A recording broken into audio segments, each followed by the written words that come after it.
কি নাতির বয়সী ছেলের বয়সী। আমি বলি এই বয়ান যারা তৈরি করছে তারা সবাই আমার ওসমানের মাথায় গুলির জন্য দেয়। যে ছেলে মেয়েগুলো, যে তরুণরা আন্দোলনে এই হাসিনাকে হটাইতে পারছে, যে আন্দোলন যা খালেদা জিয়া যারা ট্রিটমেন্ট দিতে বিদেশে নিতে পারে নাই, খালেদা জিয়ার বাড়ি যখন শেষ হয়ে গেল তখন আন্দোলন করে খালেদা জিয়ার বাড়িটা রক্ষা করতে পারে নাই, 57 জন সেনা অফিসার নিহত হলো, বিচার আদায় করতে পারে নাই। এই তরুণগুলো কিন্তু সেই একটা রাস্তা খুলে দিছে। সেই রাস্তা যখন খুলে দিল, আমাদের প্রবীণদের কাজ ছিল ওই তরুণদেরকে কাছে এনে ওদেরকে হাতে কলমে আমাদের রাজনীতি শিখানো। আমরা হাতে কলমে রাজনীতি শিখাতাম, আমরা কূটনৈতিক সম্পর্ক কিভাবে করবো শিখাতাম, আমরা কালচারাল লড়াইটা কিভাবে করবো শিখাতাম, ভারতীয় আধিপত্য মুক্ত কিভাবে থাকবো শিখাতাম। সেটা না করে আমরা হাত ছেড়ে দিছি বাচ্চাদের, এবং বাচ্চাদেরকে বিভিন্ন গালিগালাজ করা শুরু করে দিছি। হাতের বয়সী, কোমরের বয়সী, বোঝে কি নাতির বয়সী, ছেলের বয়সী। আমি বলি এই বয়ান যারা তৈরি করছে তারা সবাই আমার ওসমানের মাথায় গুলির জন্য দেয়। শুধু ভারতের উপর একা হবে না, এই ভারতের মধ্যে যারা আমরা আছি তারা কার? আমরা বাংলাদেশে না, আমরা কি ভারতের নাগরিক? এই খালি ক্ষমতা লাগবে, টাকা লাগবে, এই জন্য চাটে, খালি চাটে, এত চাটাচাটি লাগবে কেন?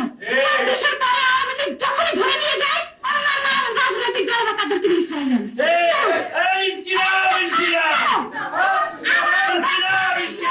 সকল রাজনৈতিক নেতাদের প্রতি, দেশপ্রেমিক নেতাদের প্রতি একটাই আহ্বান, আপনারা যখনই আওয়ামী লীগকে বিচারের মুখোমুখি করে আপনারা কাউকে ছাড়াতে যাবেন না।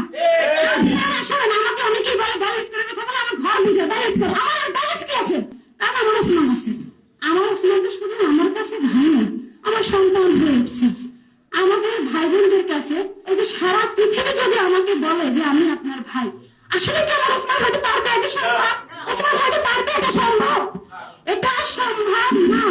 বিপ্লবীদের প্রতি প্রবীণ রাজা, আমি এই কথা আপনাদের সামনে যেটা বললাম, এই কথা আমি প্রধান উপদেষ্টার কার্যালয়ের সামনে বলে আসছি, বিএনপির অনেক সিনিয়র নেতারা ছিলেন সেখানেও বলে আসছি যে আজকে যে আমার বাংলাদেশের মাথায় গুলি, এই জন্য প্রবীণ রাজনীতিবিদরা দায়ী।